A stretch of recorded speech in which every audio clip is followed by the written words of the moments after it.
Baik, saya mulai sekarang ya teman-teman, karena waktu sudah menunjukkan, eee, pukul 19.40. Baik, saya mulai. Sebelumnya, assalamualaikum warahmatullahi wabarakatuh. Salam Om Swastiastu, Namo Buddhaya, salam kebajikan dan salam sejahtera bagi kita semuanya. Oke, sebelumnya apa kabar nih teman-teman? Sudah semangat untuk belajar lagi ya? Aku harap kalian selalu semangat dalam menuntut ilmu. Selain kalian mendapatkan ilmu, kalian juga mendapatkan manfaat yang lainnya. Oke, selanjutnya, sebelum ke kegiatan selanjutnya, aku akan menyampaikan dulu terkait rundown untuk pada malam hari ini. Yang pertama pembukaan, yang kedua adalah doa, yang ketiga adalah nyanyi Indonesia Raya, yang keempat adalah menyampaikan materi, yang kelima adalah tanya jawab atau diskusi, yang keenam dokumentasi, dan diakhiri dengan penutup. Baik, kita buka, tadi sudah saya buka. Selanjutnya kita ke acara selanjutnya, kita akan berdoa terlebih dahulu sebelum kita memulai sesi belajar pada malam hari ini. Baik, untuk sesi berdoa saya akan memimpin. Baik, untuk berdoa dipersilakan sesuai dengan kepercayaan masing-masing.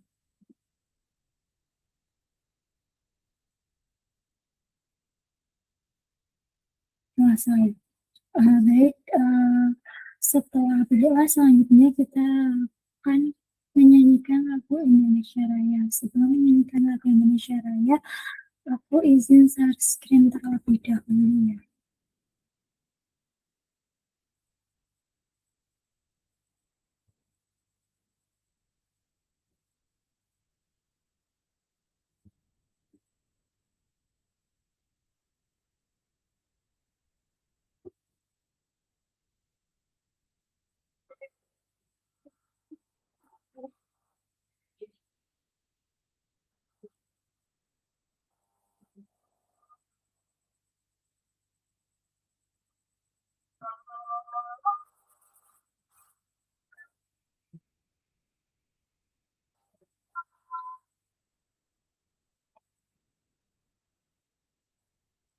Hmm.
Oke, untuk kegiatan menyanyikan lagu Indonesia Raya sudah selesai.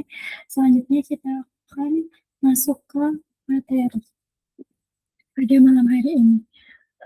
Sebelumnya aku akan sedikit mereview terkait materi sebelumnya, yaitu kita belajar statistika. Untuk pada malam hari ini kita akan masih belajar terkait statistika ya teman-teman. Namun untuk kemarin itu kita masih belajar terkait kayak pengenalan, kayak pendahuluan terkait diagram pencar. Untuk malam hari ini kita akan lebih memperdalam lagi, di mana ada beberapa subbab yang akan kita pelajari, tetapi masih bisa berkaitan dengan materi yang sebelumnya. Kalau sebelumnya itu baru pendahuluan, baru pengenalan terkait diagram pencar yang positif, negatif, atau non korelasi atau tidak ada hubungan itu dan lain sebagainya. Untuk hari ini kita akan mulai menghitung. Nah, kalau kemarin itu sebenarnya kita baru menganalisis dan juga pemahaman. Untuk hari ini kita akan belajar menentukan, menghitung beberapa subbab yang ada di apa ini, bab statistika. Oke, aku izin share screen lagi ya.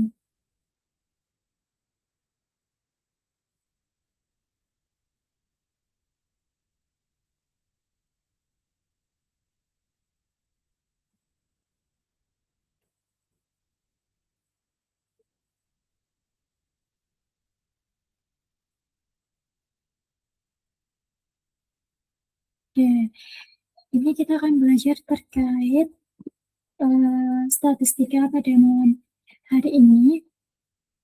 Kita awali dulu dengan tujuan pembelajaran seperti biasanya. Aku bacakan beberapa tujuan belajar pada hari ini yang mungkin lumayan banyak ya teman-teman. Ada 8 TP atau tujuan pembelajaran. Jadi di sini ada yang pertama, mampu mendefinisikan kolerasi. Yang kedua adalah memahami rumus kolerasi. Yang ketiga, mampu mendefinisikan determinasi. Empat, mampu menginterpretasikan nilai kolerasi. Lima, mampu mendefinisikan regresi linear. Enam, mampu menentukan persamaan linear. Tujuh, mampu memahami metode kuadrat kecil. Dan yang terakhir adalah mampu menyelesaikan permasalahan menggunakan metode kuadrat kecil.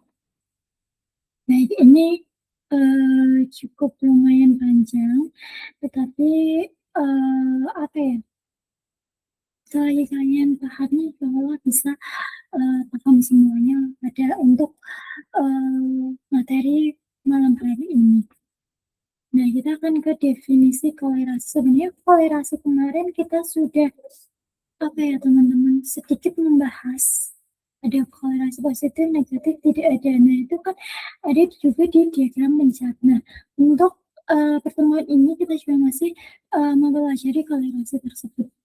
Nah, untuk kolerasi itu adalah ukuran statistik yang menggunakan derajat hubungan linear antar dua variabel atau lebih. Jadi, hubungan linear antara dua variabel. Minimal dua variabel, bisa juga dia lebih. Untuk analisis ini menentukan seberapa kuat atau arah hubungan antar variabel. Jadi, bisa positif, negatif, atau tidak ada. Jadi nanti di kolerasi ini ada hubungan atau apa ya? Iya, hubungan. Maksudnya kayak sangat kuat, terus kuat, sedang, cukup, lemah, sangat lemah. Nanti ada kriterianya. Oke, sebelum ke situ kita pahami ke variabel terlebih dahulu. Jadi kan tadi korelasi itu ada variabel. Nah, variabel itu terdiri atas dua. Di apa ini, materi statistik. Jadi variabel bebas itu sama aja independent variable, di mana variabel-variabelnya itu nilainya itu tidak bergantung atau dia itu apa ya, ada variabel lainnya. Dia tidak bergantung, tapi dia mempengaruhi nilai variabel lainnya.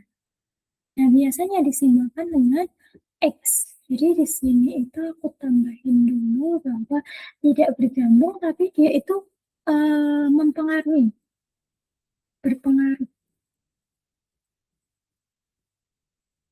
Nah, ini kok kecil banget ya enggaknya? Oh, enggak sih huruf. Nah, mempengaruhi.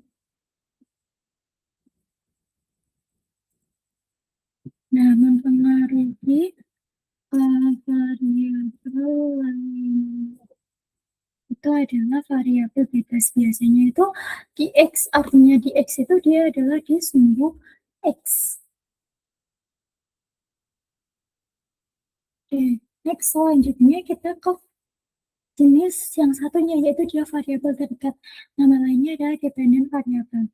Nah, variabel yang nilai-nilainya itu bergantung pada variabel lainnya, berarti dia akan dipengaruhi variabel lain atau dipengaruhi si variabel terikat atau independen. Ya, biasanya itu berada di aku buku, bentar ya, aku perbaiki dulu. Nah, biasanya itu disimbolkan oleh C. Oke, itu adalah terkait jenis variabel di mana mungkin memang harus kalian pahami supaya bisa menentukan apa ya variabelnya, terus menentukan korelasinya. Oke, selanjutnya kita next ke contoh ini. Nah, ini adalah contoh dari bukan korelasi, tapi ini menentukan variabel bebas terikat hubungan dan kolerasi. Nah, jenis kolerasi tadi kan ada 3, ada positif, terus kemudian ada negatif, ada tidak ada hubungan. Kalau hubungan ini ada yang namanya searah dan berlawanan arah. Atau kalau searah itu berarti dia berbanding lurus. Kalau misalnya berlawanan arah, berarti ya udah dia berbanding terbalik. Nah, oke, contohnya ini, kita langsung ke contoh aja. Contohnya yang pertama itu ada kecepatan rata-rata kendaraan dengan waktu tempuh bandara. Jadi, kita akan menjawab untuk nomor 1. Variabel bebasnya. Berarti akan teman-teman. Variabel bebas itu adalah variabel yang mempengaruhi variabel lainnya. Yaitu variabel bebasnya adalah kecepatan rata-rata. Oke, karena dia akan mempengaruhi si waktu tempuh ke bandara. Terus variabel bebasnya, kok bebas? Terikat atau ini apa dependennya itu adalah waktu tempuh ke bandara. Ya, jadi itu adalah variabel terikatnya dan juga bebasnya. Kemudian hubungannya adalah semakin apa ya besar kecepatan rata-rata, maka semakin sedikit atau cepat, sedikit waktu tempuh ke bandara. Kita taruh aja ya biar enak bacanya. Nah, itu adalah hubungannya, atau berarti dia apa? Karena ini ada semakin besar dan semakin kecil, berarti hubungannya adalah berlawanan arah. Jadi mereka berbanding terbalik. Dan yang terakhir kolerasinya, berarti dia korelasinya kalau berlawanan arah, maka bisa dikatakan korelasinya adalah negatif. Oke, kemudian kita akan nomor kedua. Kita akan menentukan variabel bebasnya kembali. Di situ ada pertanyaan lama belajar dengan ujian siswa. Jadi variabel bebasnya adalah lama belajar. Oke, kemudian variabel terikat yang akan dipengaruhi itu adalah ujian, nilai ujian harusnya nih. Aku tambahin dulu ya. Ini adalah ujian tapi nilai.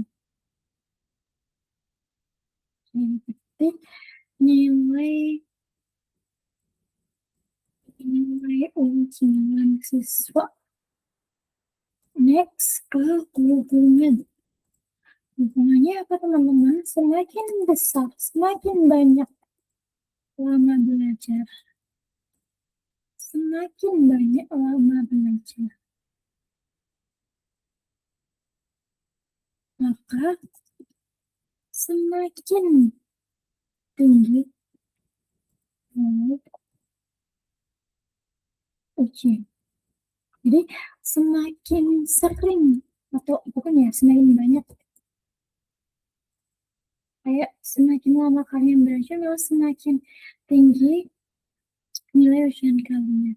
Maka hubungannya itu adalah searah. Kenapa dia searah? Karena semakin banyak semakin tinggi. Kalau tadi ada yang nomor 1 tadi semakin besar semakin dikit, makanya dia berlawanan arah. Maka kolerasinya itu positif. Nah, itu adalah penentuan terkait variabel bebas, variabel terikat, hubungan, dan juga kolerasi. Mungkin nanti kalau mau ada yang tanyakan bisa kalian tanyakan ya. Selanjutnya aku akan next ke subbab selanjutnya. Oke, ini adalah rumus dari kolerasi. Jadi ini benar-benar rumus yang harus kalian pahami. Oke, nah ini adalah sebuah rumus di mana R itu adalah sebagai korelasi, koefisien korelasi, itu sama dengan N itu adalah banyaknya pasangan data. Jadi datanya nanti ada berapa pasangannya. Terus ini sigma XY dikurangi sigma X dikali sigma Z. Sigma XY berarti jumlah dari perkalian X dan Y dikurangi jumlah X dikali jumlah Z. Dibagi akar N. N itu adalah jumlah pasangan data sigma X kuadrat, jumlah kuadrat nilai X-nya dikurangi sigma X dikuadratin. Jadi ini yang pertama sama yang kedua ini beda ya. Kalau ini jumlah dari X kuadrat, kalau ini adalah jumlah X yang dikuadratkan. Dan ini juga sama, cuma bedanya adalah kiasi. Gitu. Selanjutnya ini ada yang tadi, interpretasi nilai kolerasi, artinya apa ya tadi terkait yang ini nih. Nah, analisis menentukan seberapa kuatnya. Di sini ada 1, 2, 3, 4, 5. Ada 5 tipe yang kalian harus ketahui. Jadi 0,80 sampai 1 itu berarti sangat kuat. 0,60 kok sampai 0,79 berarti kuat. 0,40 sampai 0,59 sedang. 0,20 sampai 0,39 itu lemah.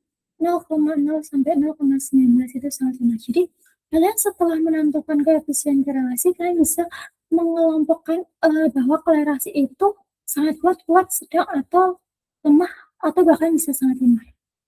Nah, kalian bisa misalnya R-nya dapat 0,45, berarti dia adalah semisal nih. Jika R atau koefisien korelasinya adalah 0,456, maka kolerasi dia termasuk ke kuat atau kuat ya sedang, karena 0,40 sampai 0,59. Nah, jadi caranya seperti itu, tinggal kalian menghafalkan tabelannya aja. Next, kemudian kita ke definisi determinasi, di mana koefisien determinasi itu sebenarnya kok tipe ya ini mungkin ya. Nah, adalah proporsi atau presentasi variansi pada variabel dependen, yaitu variabel dependen tadi apa? Yaitu variabel terikat. Yang diterangkan oleh variabel independen, yaitu dia adalah variabel bebas dalam bentuk regresi linear. Poin pentingnya dari koefisien determinasi, rentan nilainya itu nilai sekitaran 0 hingga 1, atau dia itu persen. Hampir mirip kayak determinasi koefisien relasi tadi kan 1 sampai 0 atau 0 hingga 1. Tapi kalau determinasi itu biasanya dia adalah persen. Oke.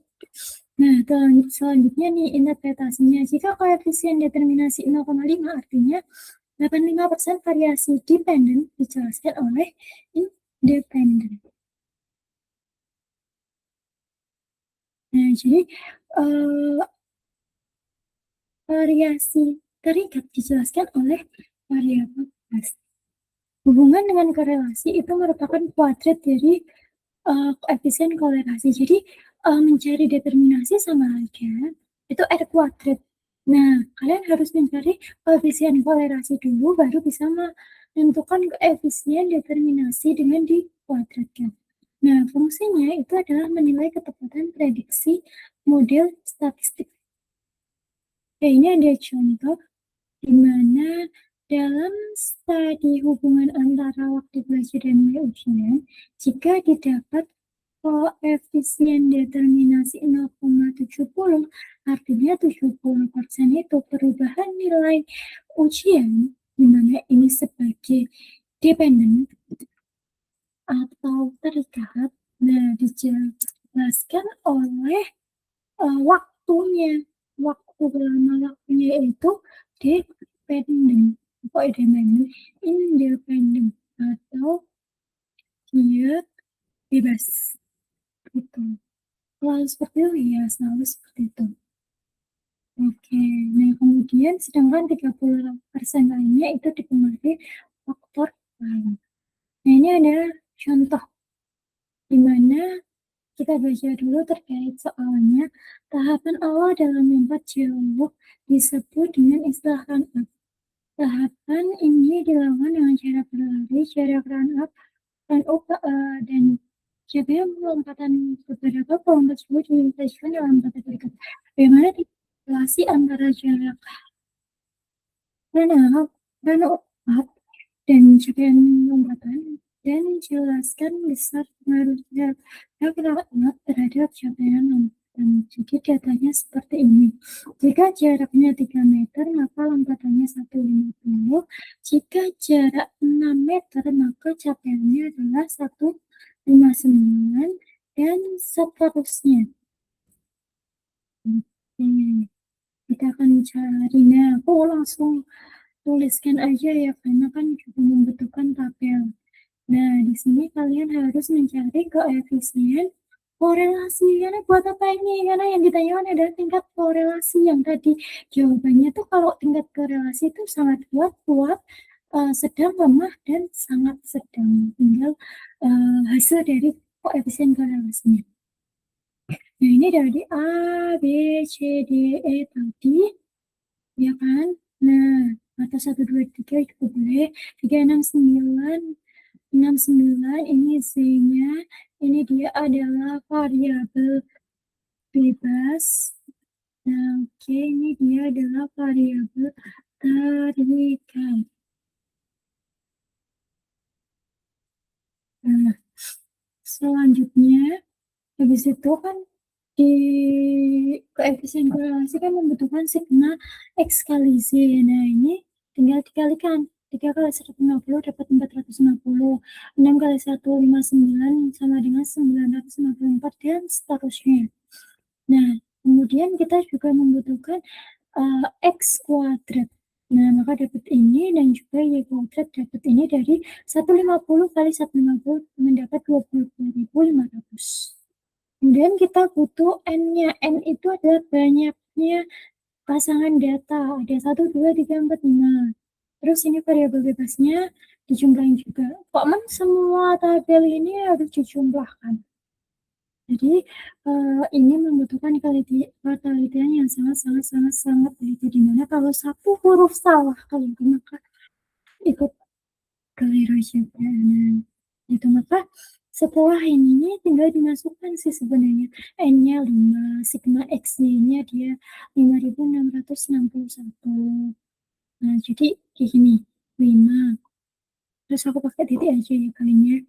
5.661. Enggak, kalau aku pakai titik supaya tidak ambigu dengan tanda sebagai ribuan. Terus sigma X berarti 33 kali sigma Z itu juga 5.661. Nah, kok sama deh? Kayaknya ini aku ada keliru nulis juga. Oke, tapi caranya seperti itu ya. Nah, kemudian yang ini tinggal di akar. ini N-nya berarti 5 dikali X kuadrat berarti dia adalah 243 dikurangi sigma sigma X itu 33, nanti aku pakai ini artinya kuadrat, kemudian dikalikan dengan, oke ini aku pakai tanda kurung aja biar tidak bingung. Nanti jangan lupa di upper ya, karena di sini nggak ada tanda upper.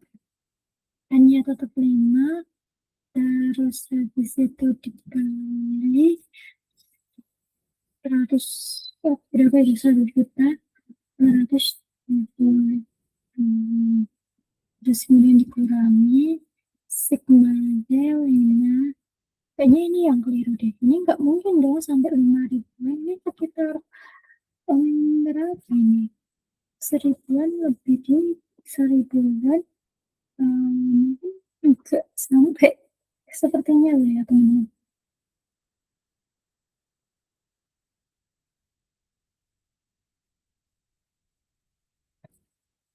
Ya ini aja 500, 600, 700, nah sekitar 1.000-an ya.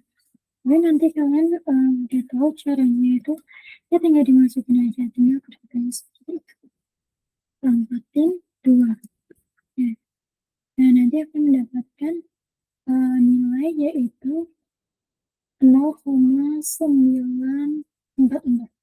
Untuk nilai korelasinya tadi, kalau 0,94 kita lihat bahwa dia sangat kuat. Nah, karena dia berada di ini 0,8 sampai 1. Bahwa dia sangat kuat. Kemudian nilai korelasi koefisien determinan berarti F kuadrat sama dengan koefisien korelasi kali 100. Nah, ini sekitar langsung 11 kali 100 berarti langsung 11%. Kemudian ini enggak itu ya teman-teman, artinya ya nanti belakang koma itu 2 digit lah, 2 bilangan. Jadi pengaruh run out terhadap capaian lompatan sebesar 89,11%. Itu adalah contoh dari hitung dulu ya, karena aku mencoba. Oke. Nah, di situ sudah terlihat koefisien korelasi dan determinasi. Jadi mereka memang saling berhubungan. Oke, kalau sudah paham, kita akan next ke subbab selanjutnya, di mana kita akan belajar terkait regresi. Nah, regresi linear itu adalah metode statistik untuk memodelkan hubungan fungsional antara satu variabel dependen tadi, Y, dan juga satu atau lebih dari variabel independen atau dia bebas, namanya Scopus. Jenisnya ada 2 untuk regresi linear ini. Yang pertama ada sederhana, jadi melibatkan satu variabel bebas dan satu variabel terikat. Contohnya memprediksi berat badan berdasarkan tinggi badan. Kalau regresi linear berganda itu melibatkan 2 atau lebih bebas, variabel bebas atau independen untuk memprediksi satu variabel dependen. Contohnya memprediksi harga rumah berdasarkan luasnya, kemudian jumlah kamar, dan juga jarak dari kota. Jadi kita langsung ke definisi regresi linear. Jadi definisi regresi linear itu rumusnya seperti ini, Y sama dengan A ditambah BX. Nah, untuk keterangannya yaitu dia variabel dependen. Kemudian A itu konstanta, B itu koefisien variabel independen, dan juga X itu adalah variabel independen. Nah, lanjut ke persamaan garis regresi berganda itu tinggal C sama dengan A ditambah B1 X1 ditambah B2 X2 ditambah Bn Xn. Tergantung nanti dia itu variabel independennya ada berapa. Jadi itu masih sama variabel terikat atau dependen. A konstanta, B1 itu koefisien regresi untuk S1, B2 koefisien regresi untuk S2, dan seterusnya. Kemudian X1 itu variabel independen 1, X2 itu variabel independen 2, dan seterusnya. Terus sebenarnya ini ditambah residu ya, E-nya, nah aku ditambah residu gitu lah ya. Nah di sini nggak ada simbol untuk apa namanya, tidak ada simbol matematik. Oke, selanjutnya itu adalah definisi dari regresi. Lanjut kita ke konsep metode kuadrat kecil. Nah ini yang terakhir, sebab terakhir untuk malam hari ini, metode kuadrat kecil. Jadi metode kuadrat kecil adalah proses menemukan garis regresi atau garis yang paling sesuai untuk setiap kumpulan data yang dijelaskan oleh suatu persamaan. Juga sebagai metode statistik yang digunakan untuk menemukan garis yang paling sesuai dengan bentuk persamaan, ia sama dengan mx ditambah b terhadap data yang diberikan. Jadi ada M itu N sigma X-Y dikurangi sigma X sigma Z per N sigma X kuadrat min sigma X kuadrat. Terus dengan B untuk mencari M-nya ini rumusnya pakai seperti ini teman-teman, karena metode kuadrat kecil itu akan membuat sebuah persamaan yang akan berbentuk seperti ini.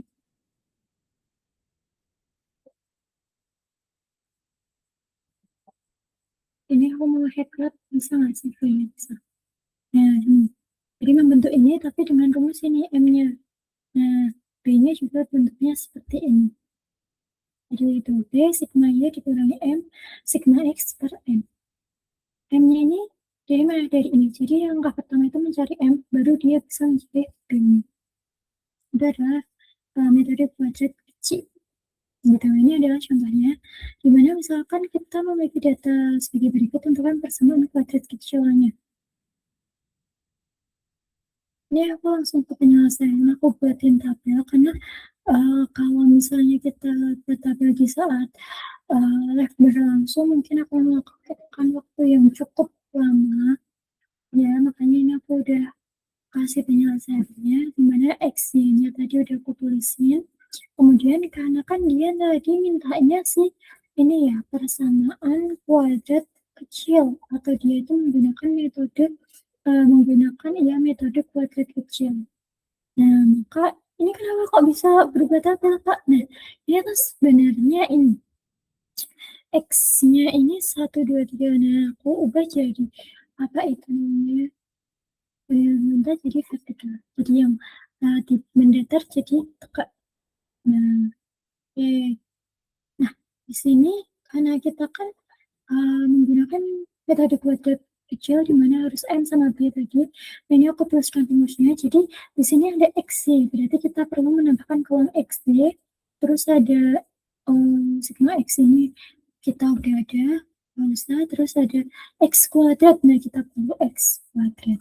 Nah, jadi di sini kita kalikan dulu untuk mengisi X-nya. Ini sebenarnya belum ada. 1 kali 2, 2. 2 kali 5, 10. Kemudian 3 kali 3, 9. 4 kali 8, 32. 5 kali 7, 35. 1 kali. Kemudian 1 kuadrat, 1. 2 kuadrat, 4. 3 kuadrat, 9. 4 kuadrat, 15. 5 kuadrat, 25. Karena memberikan sigma, nah kita totalin semua. Sigma X dapat 15. 1 tambah 2 tambah 3 tambah 4 tambah 5 dapat 15. Ini sigma Y dapat dari 2 tambah 5 tambah 3 tambah 8 tambah 7 dapat 25. Ini juga sama, sigma X itu dapat 88 dan juga X kuadrat itu dapat 5. Maka nanti tinggal kalian masukkan lah 5 dari sigma banyaknya. Oh iya, ini nggak ada N-nya. N-nya itu sebenarnya banyaknya pasangan data. Jadi tadi 1, 2, 3, 4, 5. Nah, 5 kali 88 dari sigma X-nya 88 dikurangi 15 dikali 25 per 5 N-nya sigma X kuadrat itu adalah 55 dikurangi 15 kuadrat. Maka dapat ini tinggal dikurangi terus dibagi. Ternyata 65 nggak bisa dibagi 50, jadi kalian sederhanakan. Tidak menutup kemungkinan seperti ini itu akan berbentuk pecahan, desimal, dan juga bilangan. Next, selanjutnya ke B. Nah, sigma Y kurangi M sigma X per N. Kita tuliskan rumusnya dulu.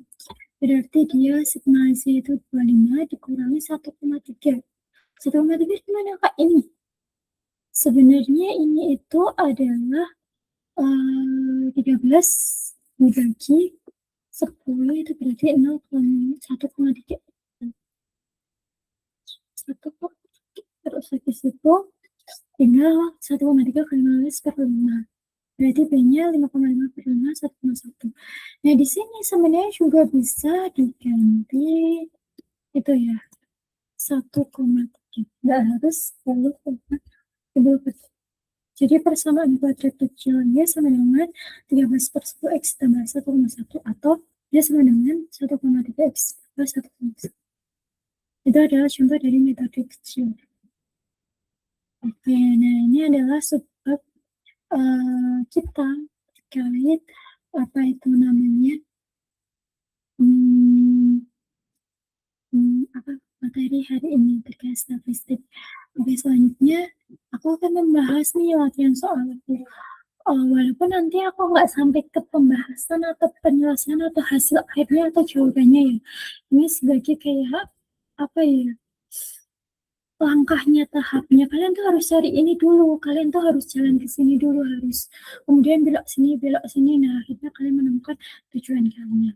Oke, aku buka dulu terkait ini soalnya. Nah, ini sebenarnya soalnya cuma satu ini.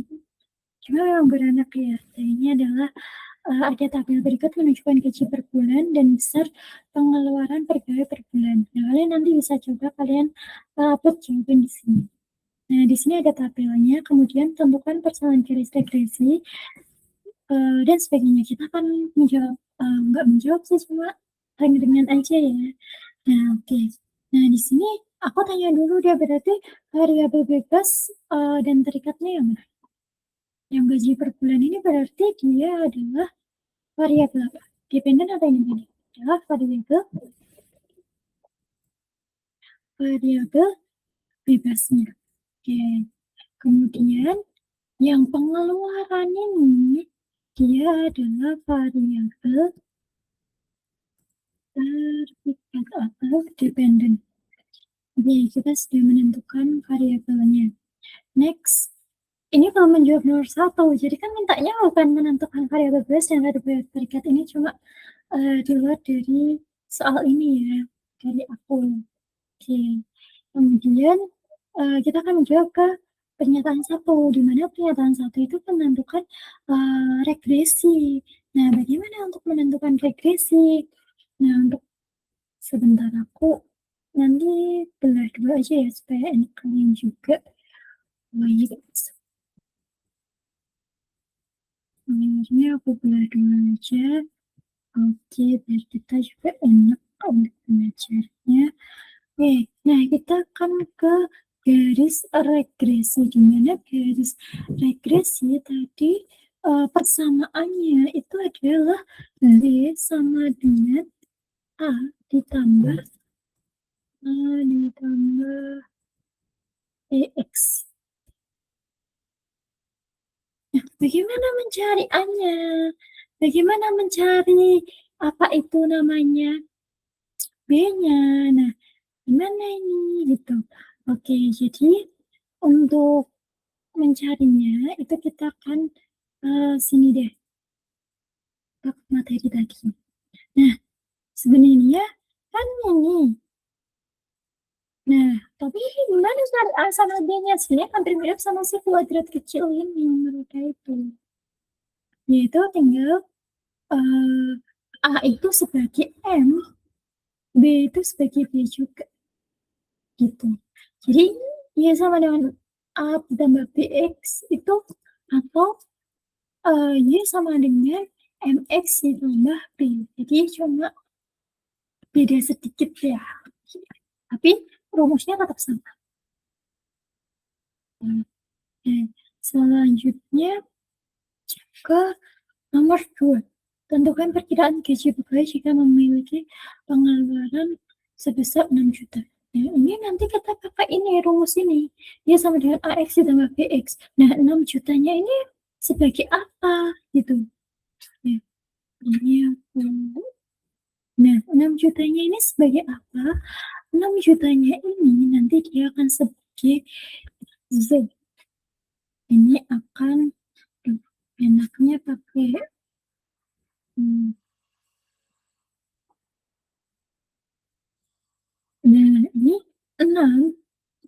nya disubstitusikan ke nanti.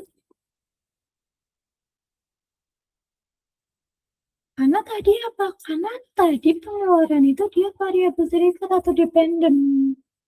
Dependen kan sebagai Z, maka disubstitusikan X, maka akan ketemu X-nya. Dimana karena yang ditanyakan adalah X-nya. Oke, untuk nomor 3. Kita kasih keterangan 3 aja. Kita taruh bawah. Ya, begitu ini. Oke. Nah, kemudian yang nomor 3, tentukan nilai koefisien kolerasi. Nah, tentukan nilai koefisien kolerasi kita menggunakan rumus yang tadi. Kalau belum paham, kalian bisa buka terlebih dahulu. Nah, pakai rumus yang panjang ini. Nanti kalian akan menentukan R-nya dapat berapa. Oke. Nah, selanjutnya tentukan tingkat korelasi. Nah, kalau dia ditanyakan tingkat, berarti menggunakan interpretasi kolerasi. Nah, dia itu nanti jawabannya sangat kuat. Oke, kita sini aja deh. Jawabannya sangat kuat atau kuat atau sedang atau lemah atau sangat lemah. Bisa dilihat dari nilai koefisien kolerasi atau F. Nah, jadi hasilnya nomor 3 ini untuk menjawab nomor 4. Aku hitung. Nah, kemudian tentukan nilai koefisien determinasi. Nah, untuk menentukan nilai koefisien determinasi itu adalah kuadrat dari nomor 3. Jadi, cara menentukan cara penyelesaian kuadratkan hasil dari nomor 3. Nah, jadi kalian kalau belajar, mungkin kalian udah kalau ketelitian mungkin kalian udah hafal, nah atau enggak mungkin kalian ingin belajar untuk memahami sebuah soal, kalian tuh apa ya, sambil belajar memahami diri kalian itu di matematika itu kurangnya gimana, kurangnya telitikah atau kurang dasar matematikanya, atau mungkin aku kalau dihadapkan soal, Kak, aku nggak tahu penyelesaian ini harus gunain apa. Nah, kalian tuh ya mau tidak mau memang harus latihan soal, banyak-banyak cari referensi-referensi soal. Nah, di mana kalian itu setelah mencari referensi, kalian jangan share juga jawabannya dulu. Jadi kalian pahami soalnya itu carinya apa, gitu.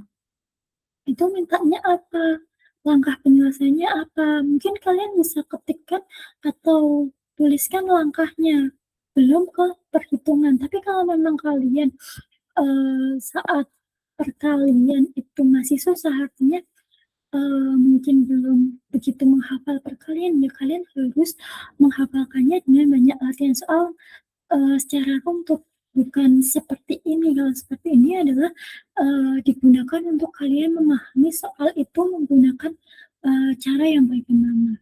Gitu. Kalau untuk pemahaman matematik dasarnya kalian belum begitu menguasai, untuk menguasainya ya kalian harus berlatih, kayak tadi membutuhkan perkalian antara 6 kali 32. Nah, kalian harus belajar itu 2 kali 12, nanti ditambahin semuanya.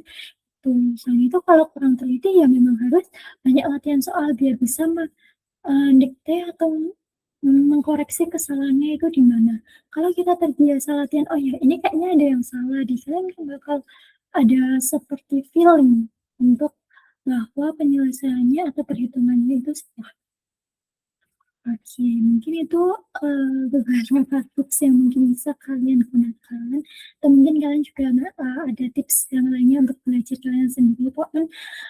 Pokoknya menyesuaikan pribadi masing-masing, belajarnya lebih nyaman, lebih enak yang mana, gitu.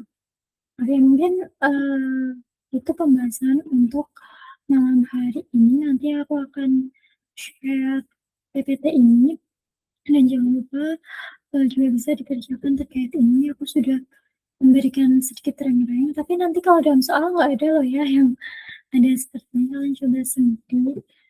Oke, aku tutup presentasinya dulu. Oke, karena waktu juga sudah menunjukkan hampir mau selesai, mungkin selanjutnya setelah kegiatan penyampaian materi dari aku, mungkin ada teman-teman yang mau ditanyakan, discussion terkait materi hari ini ataupun materi yang kemarin. Aku senang hati bisa membantu kalian. Baik, kalau jika tidak ada, selanjutnya kita ke kegiatan dokumentasi. Aku minta waktunya sebentar untuk mendokumentasikan, sesi belajar kita hari ini.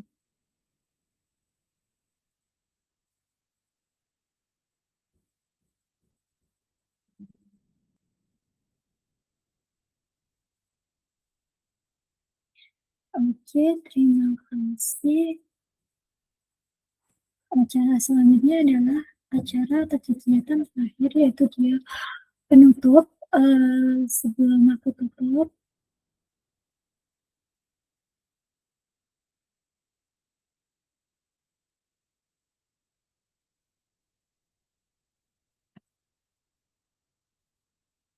oke, sebelum aku tutup, eee, aku mau ngucapin, terima kasih kalian sudah memberikan kesempatan buat Kak D menyampaikan sedikit ilmu yang Kak D punya. Selanjutnya, Kak D juga minta maaf apabila, masih banyak kekurangan dalam memberikan, apa ya, ilmu ataupun penjelasan.